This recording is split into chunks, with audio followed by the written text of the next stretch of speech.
What's happening, folks? Back with another reaction, back with some more Tears for Fears, and indeed, that was quicker than I said it might be, right? I figured we could do a tandem. Since I did one of the bonus tracks, we could also do a live track. Now, you may remember, I still have some of the live songs from the 2024 Songs for a Nervous Planet album yet to react to, but I did also start going through what I think is technically a bootleg, the Cape Fear live album from, I think it's like 84 or 85. So yes, ultimately we've got more live Tears for Fears 40 years ago and more recently. So yes, we'll continue to go through everything, and I thought it'd be good to do a tandem this time around. And yeah, I've chosen to react to Woman in Chains from Songs for a Nervous Planet. People may know I was very affected by this song when we originally reacted to it.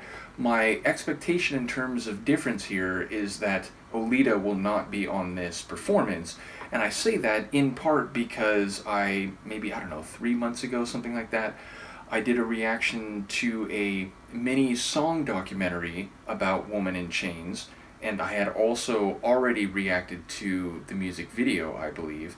Nevertheless, in that mini song documentary, which was mostly interviewing Olita, now there was an older interview which was used, like a short segment of an older interview back from the 90s with Roland and Olita, and they talked about when Roland had heard her.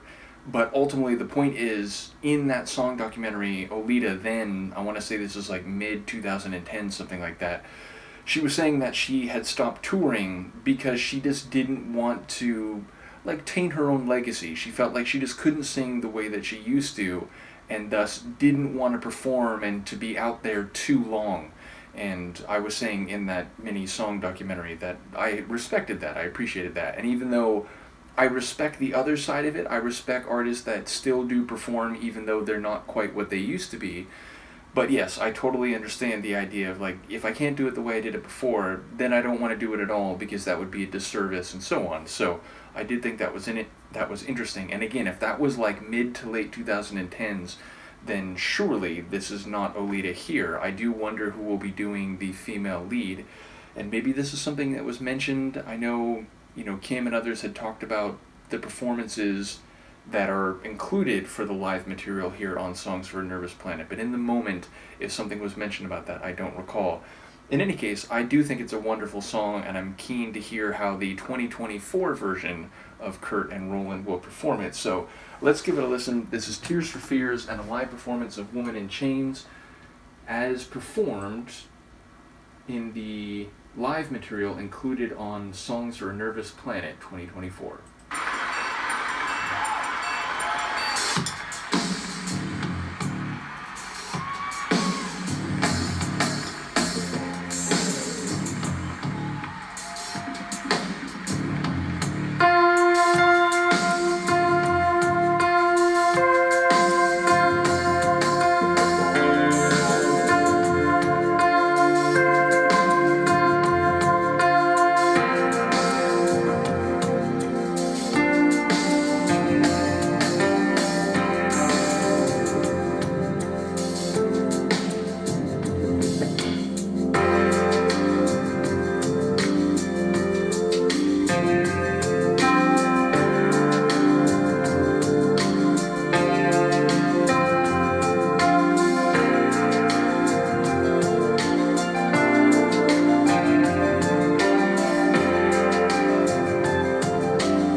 beautiful, epic tune, and one that just has this really moral quality to it, and quite emotional as well. And yeah, I did mention, it's like, I mentioned the spectrum of like people who can't sing the way they used to, but still want to perform and know that they're fans that are there for that, and I totally respect that. Then there's people who can't perform the way they used to, and out of respect for their fans as well as their own legacy, decide to, hang up the microphone, as it were, and I also respect that. And then I definitely respect people like Roland and Kurt, who feel like more than 40 years later somehow can sing remarkably close to what they used to do back in the day. It's like their voices are closer to the originals, if you will, than just about any other group / artist that I follow who performed back in the 80s and still perform up into recent times. And that is no small praise. It's really incredible. And again, people know, if you know my channel, you'll be aware I'm a big Depeche Mode fan, have been ever since I was a kid. I think Dave has a great voice, and Martin, and neither of them sound the way they used to. I think they both still sound very compelling, and when I saw them in 2023, it was fantastic. But you can hear the miles on their voices, much more than I think you can hear the miles on Roland and Kurt's voices. Do they sound absolutely identical? No, but a lot closer to that than you would think, given the span of time. So again, Roland sounds incredible here. It's fantastic. I need to look this up, because I don't think, if I remember correctly, there's no booklet in here, is there? Or maybe there is a booklet, but I've already got it up somewhere on my music wall. Is that right? I don't see it there. Well, either way, there's no booklet in here, so let me check, because I need to know who that was, because she was awesome.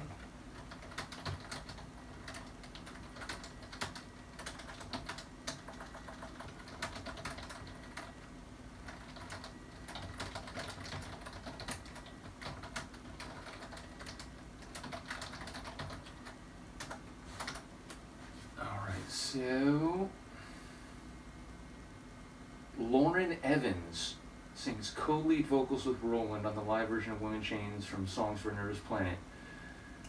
Lauren Evans takes over the co-lead vocal for this live recording for the Tipping Point World Tour. Okay, well there you go.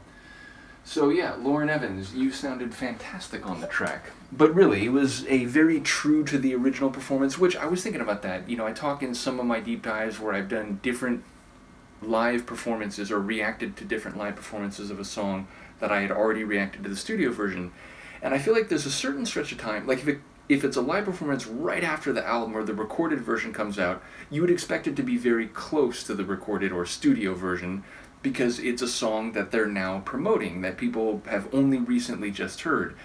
If it gets 5, 10 years, 7 years, something like that ahead in time, then maybe it's more likely they're going to do it a little bit differently, especially if they've already toured and played that song multiple times.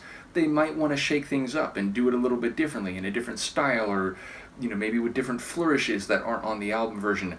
But then if you go a much longer period of time, 15, 20, 25 years, maybe then it becomes more likely that they perform it originally, or closer to the original studio recording again, because then there's an added nostalgic factor. So yeah, again, and that will vary with different groups and different songs and different tastes, but ultimately it doesn't surprise me that this is seemingly very, very close to the album version. So I thought it was fantastic. Let me know what you think, and I will see you next time.